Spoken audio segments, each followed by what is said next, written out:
So picking up where we left off here, we're going to start working on drip set calculations. This is an image of a drip set.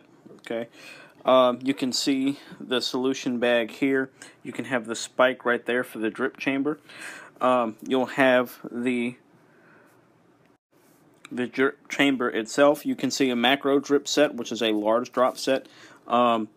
That is usually a 10 or a 15 drop set, and then you have the micro drop set, which is normally about a 60 drop set. You have the tubing here. You have the flow regulator right there, which you can dial up and down to change the flow rate. You have a port infusion here for drug infusion. This is looks like a needle port where you'd stick a needle in, and then oftentimes you'll have a needleless port for infusion there as well. Now, when you go to set up this bag, you want to make sure that you are using sterile procedures. We want to make sure that we pull the pigtails off, and everything we talked about in the lab. So let's move on to the calculations themselves. So with IV drip calculations, we need to know a couple things. One of the things we need to know is what kind of drip set are we going to have. So there's a few different drip sets. The most common ones we use are a 10 drop set and a 60 drop set. For a 10 drop set, for every 10 drops of liquid in the drip chamber, we're going to have 1 milliliter of fluid administered. For a 60 drop set, for every 60 drops of fluid that goes through the drip chamber, you're going to have 1 milliliter administered.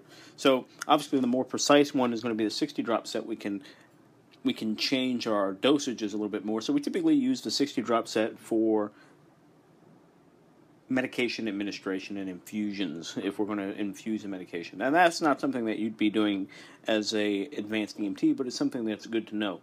Typically as an advanced EMT, we're going to be using like a 10 drop set or a 15 drop set because we're going to be administering fluid boluses. So the formula for this is going to be kind of simple. It looks confusing at first, but it'll be pretty simple. So we're going to do the amount to be infused. So we would say to be infused, and that's going to be in milliliters. And then we're going to multiply that by the drip factor. I'm going to abbreviate drip by GTTS, drip factor. Okay, and we're going to divide that over time in minutes, and that's going to be equal to our drops per minute, GTTS over minutes. And I kind of ran out of space, but that's okay.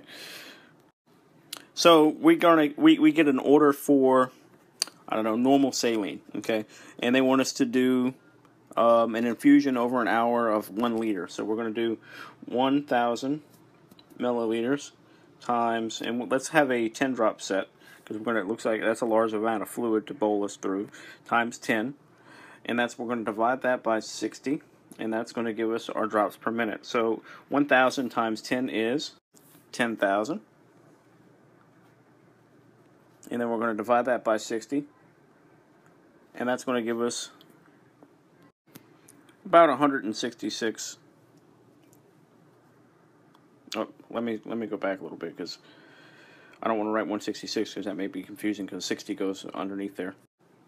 So I'll just draw a line through it. There's going to be 10,000 divided by 60, and that's going to equal 166 GTTS per minute. Okay, that's 166 drops per minute. And if we reverse the equation, and if we took 166 drops and divided that by 10, which is how many drops it takes for 1 milliliter. So we divide that by 10. We're going to wind up with 16.6 milliliters administered per minute. We multiply that by 60, and it gives us approximately 1,000, which is what we were ordered to administer. Now let's do a smaller calculation. Let's say if we have a pediatric patient here, So we have a small PD patient who's about let's say 8 kilograms. Okay, 8 kilograms. So 8 kilograms. So the drug dosage calculation is going to be for an infant. It's going to be weight based, or the fluid dosage calculation is going to be weight based for an infant and a pediatric patient. So for your neonates, we're going to do a dosage of a 10 10 milliliters per kilogram. That's your neonates. That's up to 30 days. And then your infants, which are going to be 30 days to a year, those are going to be 20 mLs per kilogram. And then all other pediatrics is going to be 20 milliliters per kilogram. So neonates is 10 milliliters per kilogram. That's up to 30 days. And then anything past that is 20 milliliters per kilogram. So we have a, let's call it a 35-day old infant. So let's not make it a neonate. Let's make it an infant. It's 8 kilograms. So we're going to want to infuse, we're going to do a bolus here. And we're going to want to infuse 20 milliliters per kilogram on our bolus. So we're going to do 8 times 20, which is going to give us 160 milliliters. And let's say we want to do that over an hour. We want to do that over an hour. Okay. So let's do the calculation. So we have a desired dose of 160 milliliters. We're going to multiply that by the drip set size, and let's use a 15 drop set here. GTS. We'll use 15 drop set, and then over 1 hour. So that's going to be 60 minutes. Because remember, we divide by minutes, and that's going to equal X, which is our drops per minute. So let's do the calculation.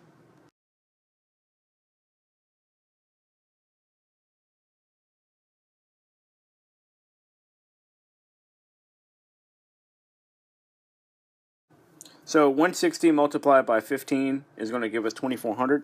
2400 divided by 60 is going to give us an answer of 40 drops per minute on a 15 drop set. If we do the math backwards and we divide 40 by 15, because 15 gives us 1 milliliter, 15 drops, that's going to give us 2.67 milliliters per minute. Multiply that by 60, and you're going to get an answer of 160. And then just again, when we do the IV drip rate calculations, it's going to be calculated using that same formula that we just used based upon the drip set. So we have different drip factor sets. We have the 10, the 15, we have 20, we have 60, and we actually have 45 drop sets as well. So it just depends on what you're trying to do and what the doctor orders. Most of the time in the field we're using their 10 or 15 drop set. Those are macro sets, and then we're using a micro set of like 60. And we already did this with our pediatric, with the patient with the 15 drops set, but we need to convert. Anytime we do weight-based IV drop set rates, we need to convert into kilograms, and to do that, we just take the patient's weight in pounds, okay, and we divide that by 2.2 to get the weight in kilograms. This is an IV infusion pump. This makes everything simple. It does all the math for us. All we have to do is put in our parameters, the drop set, the amount to be infused, and the time to which we want to infuse it in, and it'll do all the calculating and everything for us. It's fantastic. Each manufacturer's drip set, infusion pump is a little bit different, so consult your manufacturer for directions, or your service may have them. Any of you guys working for like a hospital-based service that may do interfacility transports or a private service, check with your supervisors to learn about your infusion pumps. So many of you may be asking, how do we set the drip rate? And basically what we do is we adjust the roller clamp or the flow regulator and count the number of drops per minute. We can do that by counting to 30 seconds and multiplying by 2, but the most accurate way to do this is to count for the full minute. And it's just the old school manual way. We have to watch and calculate the drip sets based on that. Now there's a number of factors that can change the drip rate. The patient kinking their arm, for instance, if you have an IV in the antecubital space, can affect the drip rate. Patient position, the resistance in the blood vessel, all kinds of number of factors that can affect the drip rate.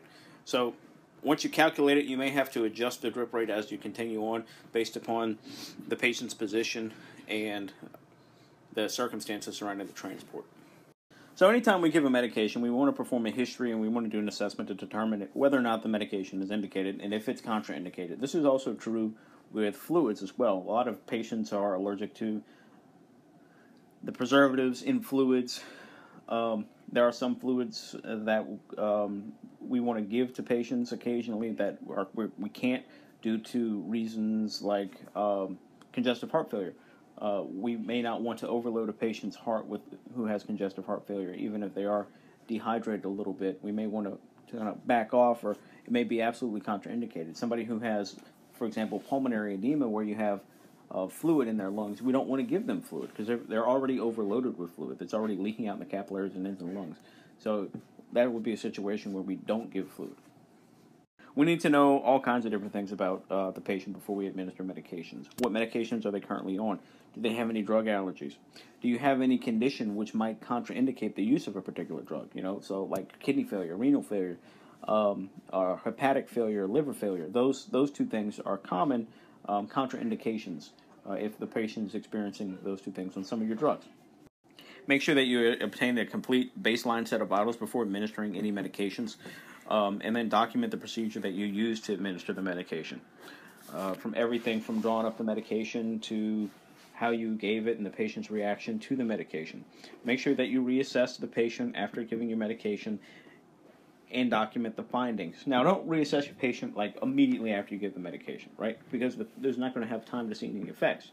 But maybe about 10, 15 minutes later, 5 minutes later, something like that. Give it some time to work, and then reassess your patient, okay? And ask the patient if they've experienced any changes and how they feel, any symptom changes, okay? Do you feel better? Is that weakness or dizziness going away now that I'm giving you some fluids?